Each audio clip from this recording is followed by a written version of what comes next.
Okay, well, hello and welcome to Avril, Lavigne. Very nice to see you. How you doing? Good, thank you. Good, okay. Now, we're here to talk about your new album, which is called The Best Damn Thing. Does it refer, this title, does it refer to anything in particular? I'm just really excited about this record. I feel like some of my best songs are on it, and to me, it's my best damn record. So that's, you're calling it after the record because it's the best damn thing you've done? Yes. Okay. I was just wondering, what's the worst damn thing about being you? There's nothing bad about being me. Nothing it's at all? Positive. Great, okay, that's good to hear. Now, talking about positive things, you got married last year. Yeah. How is that? How is it being married? For me, being married's awesome. It's great. Okay, cool. Do you think it's changed your songwriting or you as a person? I mean, being married means that I'm really happy in my personal life, and I'm sure that has a reflection. It's a little bit on the record, but not really. I mean, these songs are not, it's not a love record at all. It's not. It's just for me, it's a pop rock record, and it's just, about things that we all go through, and it's not serious, it's not mushy, it's actually kind of in your face, and bratty, and fun. And all that stuff, okay. Because I got to hear a couple of tracks just before I came down, and I was just wondering if I can ask you about one of them. Sure. When You're Gone. I just wondered, does that have anything to do with the fact that you and your husband are both musicians and that you spend a lot of time apart on the road? Yeah, When You're Gone is, clearly about having to say goodbye to the person you love and all the little things you miss about them, and yeah, I go through that. Sure, but that's just normal, isn't it? Okay. Now, I was wondering, as a young woman in the music business, which do you find most difficult, being a young person or being female? Which do you think you get most prejudiced because of? I think maybe being young in the public eye can be more difficult sometimes. But I mean, it's not. I'm not saying it's difficult. I think just anyone, whoever you are, whatever age you are, it can be difficult. Uh-huh. For me, I'm fine with it. I'm fine with it all. Sure. It's okay. You just know. It's just one of those things when you're, high profile, famous or whatever, and everyone's talking about you. They're judging you, and you just have to be able to deal with it. And if I hear negative things, I'm just like, all right, whatever. Yeah, okay. I was thinking really in terms of, have you ever had record company or management, whatever, trying to maybe tell you the way that you should look or be, or the kind of songs that you should do? No, I've actually never had the record company tell me how to look or how to write my songs. Everything that you've ever seen on me or, my records, it's all me. And I've always dressed the way that I dress. And on my first record before it came out, L.A. Reid sat me down in his office and said to me, "You have your own style, and it's really cool. Keep doing what you're doing."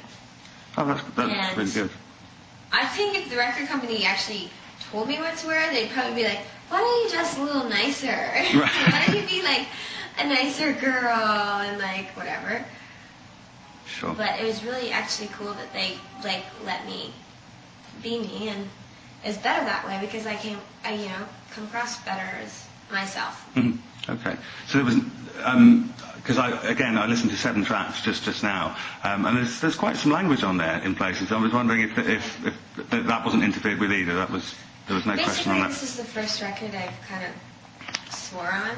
Uh-huh. I didn't on my other ones. I said shit on the last one, but I had to do a clean version. Oh, I see. Okay. Because I swear on about 5 songs, and I didn't hold back this time because it was what I wanted to say, and it made the most sense. And that was the good thing about this record is I went into the studio and just didn't think about anything and just wrote my songs and had a good time, and it was a big party. It was just no one business was around me. It was just me and the people I was working with, and it was fun. So I didn't think about things, and that is why there is an energy capture on the record, because it was I wasn't worrying about, oh, I have to have a song like this and this and this and this and this. It was I just had all these ideas, and I just want to make a fun record and not worry about things, and that's the kind of record this is. And as far as the swearing, it's like, you just do a clean version. Yeah. Okay. It sounds like you had a lot of fun recording the album. Yeah, I did. I had the most fun on this record. I don't think I knew making a record could be this much fun, actually.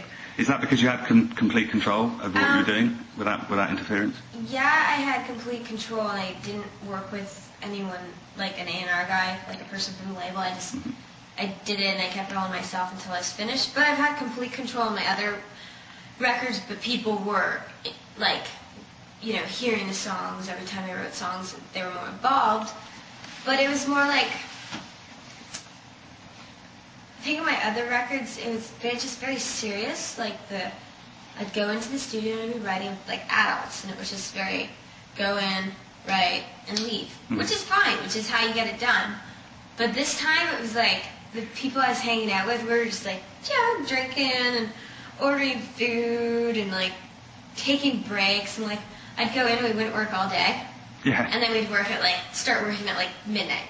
So it was just it was just a fun environment, and I like to have fun, and so it came across on the record. Do you think the difference maybe is that this time you're an adult as well, rather than feeling that you've got adults telling you what to do? This time you're an equal with the people that you're working with? I've never had adults tell me what to do. I've always been very in control.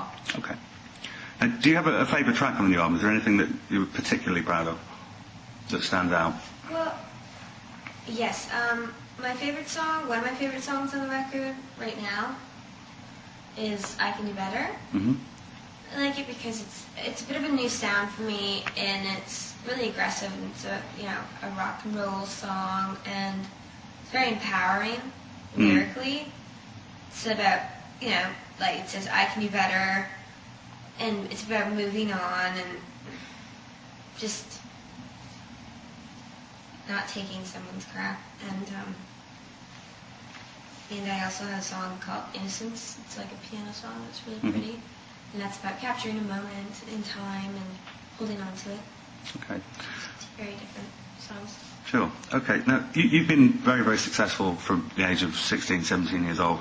I was wondering, do you ever think that there are things maybe that that you've missed out on growing up sort of in the public eye? I don't feel like I've missed out on anything because I had a normal upbringing, a normal childhood, all the way to high school. Then I left high school, and it all happened for me. Mm-hmm. And the only thing I missed was prom, and I think it probably would have sucked anyway. Yeah, I think you're probably right. Okay. Now, obviously, we said that you've been very successful right from your first record. It was big all over the world, not just in the States and Canada, but all over Europe and Japan and Korea and all of that.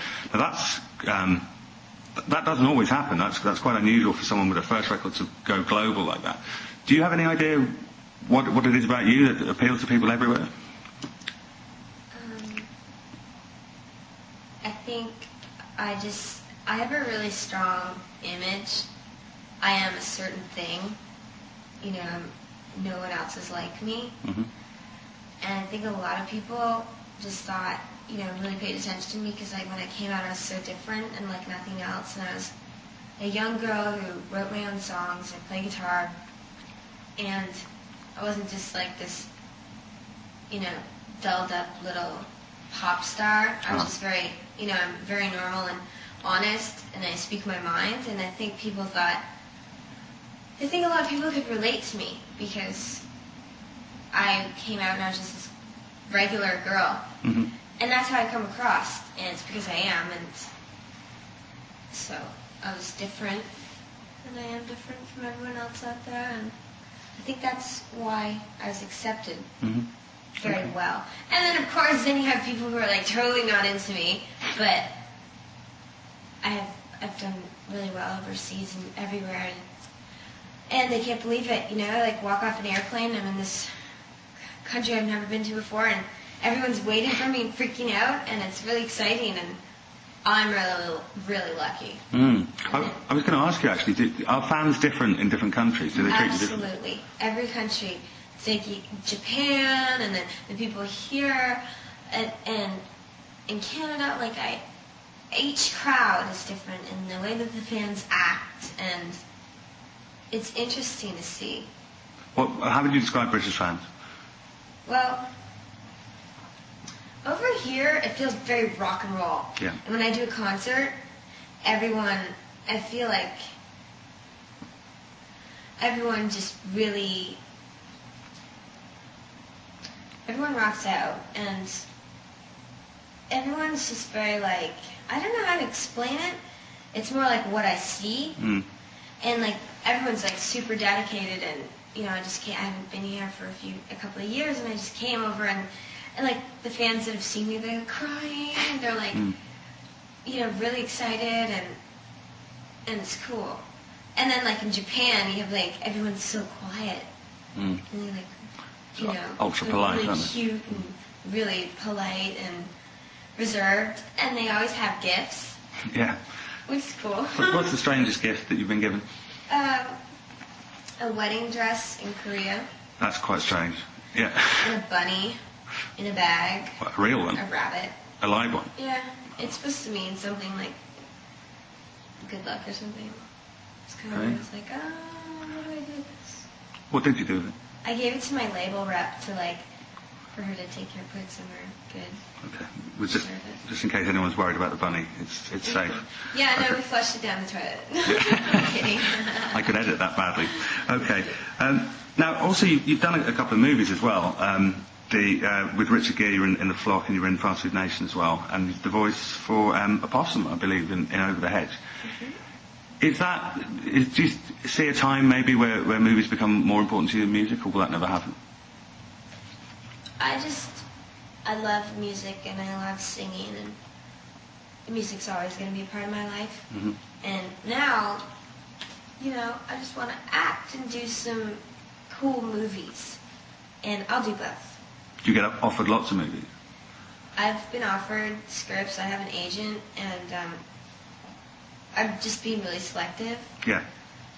And going through, you know, scripts and looking for the right one. Okay. My last question to you is... And I'm shooting a movie at the end of the year. Okay. Great to hear. My last question to you is that one of the best things about being successful and famous is that you get to meet other famous, successful people. Is there anyone that you would really love to meet that you haven't met yet? I don't really think about that kind of stuff. I guess the people that I would think would be cool to meet are comedians, like Molly Shannon, or like the guy who plays Borat. He'd be cool to meet, or something like that. Okay. As far as like other people, I don't really care. I mean, I get to meet a lot of people, and it's cool, but usually it's just like, hi, nice to meet you. Right. Take a picture. Okay. All right. Well, that's great. Thank you very much. Thanks. Okay.